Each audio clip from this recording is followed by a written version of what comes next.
أعوذ بالله من الشيطان الرجيم. بسم الله الرحمن الرحيم.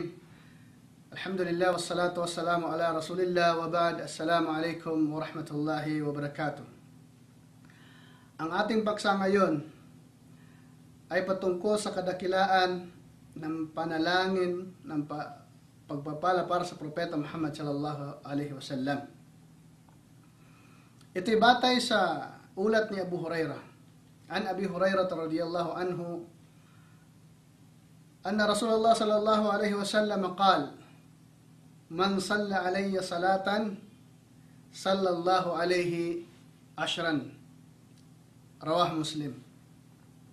Ito'y ulat ni Abu Hurairah, sumakanya nawa ang kaluguran ng Allah subhanahu wa ta'ala, katotohanan, ang sugo ng Allah sallallahu alaihi wasallam ay nagsabi, ang sino man manalangin ng pagpapala para sa akin ng isang beses, ay pagpapalain siya ng Panginoong Allah ng 10 beses.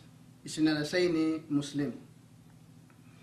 Sa hadith na ito, ipinahayag ng Propeta Muhammad sallallahu alaihi wasallam ang kabutihan at kadakilaan ng panalangin ng pagpapala para sa propeta. Sapagkat isang beses lang ng panalangin mo, salawat, ng pagpapala para sa propeta, tinutumbasan ito ng Panginoong Allah subhanahu wa ta'ala ng 10 beses. So paano pa kaya kung nanalangin ka ng pagpapala para sa propeta ng 2 beses, 3, 10 o mas marami, so mas marami ka pang matatanggap na pagpapala mula sa Panginoong Allah subhanahu wa ta'ala. Allah Akbar. So kaya kinakailangan sa isang mananampalataya na dalasan niya ang panalangin ng pagpapala para sa Propeta Muhammad sallallahu alaihi wasallam. Sapagkat tulad ng ating sinabi, tinutumbasan ito ng Panginoong Allah ng maraming pagpapala.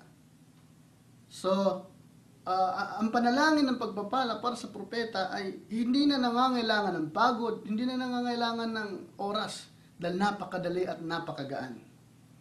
Kaya dalasan natin ang panalangin ng pagpapala para sa Kanya. At ito isinasagawa ng mananampalataya ayon sa kanyang kalagayan. Nag-iisa at walang sinusunod na partikular na pamamaraang sama-samang pagsasagawa nito. Ang pagdalas o pagiging madalas na panalangin ng pagpapala para sa Propeta Muhammad sallallahu alaihi wasallam ay isa sa mga tanda ng pagmamahal sa kanya. Isa na sa tanda ng pagmamahal sa Propeta Muhammad sallallahu alaihi wasallam at pagpupunyagi sa kanya. Dahil kaya kung talagang mahal mo ang Propeta Muhammad sallallahu alaihi wasallam, dalasan mo ang panalangin para sa kanya.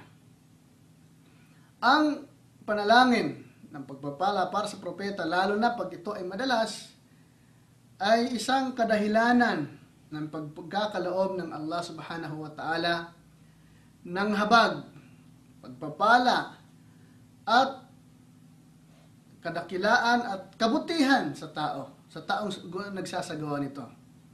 Kaya sikapin nating sa loob ng isang araw, magagawa na ito nito, minimum pinaka-konti yung 1 beses. Pero pinaka-maliit na yon, yung 1 beses. Napakadali lamang, so kahit ilang beses, kakaya natin gagawin to dahil napakagaan lamang. Ngayon, ang pagsasagawa ng pagpapala para sa panalangin ng pagpapala para sa ating Propeta Muhammad sallallahu alaihi wasallam ay kailangan nakabatay alinsunod sa katuruan ng Propeta Muhammad sallallahu alaihi wasallam ayon sa mga hadith niya o mga ulat na napatunayan sa kanyang mga hadith. Katulad halimbawa ng ating pagsabi ng Allahumma salli ala Muhammad, maiksi yun, o pwedeng sabihin yung Allahumma salli ala Muhammad wa ala ali Muhammad kama sallaita ala Ibrahim wa ala ali Ibrahim. Allahumma barik ala Muhammad wa ala ali Muhammad kama barakta ala Ibrahim wa ala ali Ibrahim innaka Hamidum Majid. Mga kapatid, hanggang dito na lamang. Naway meron tayong napulot na magandang aral sa ating paksa ngayon.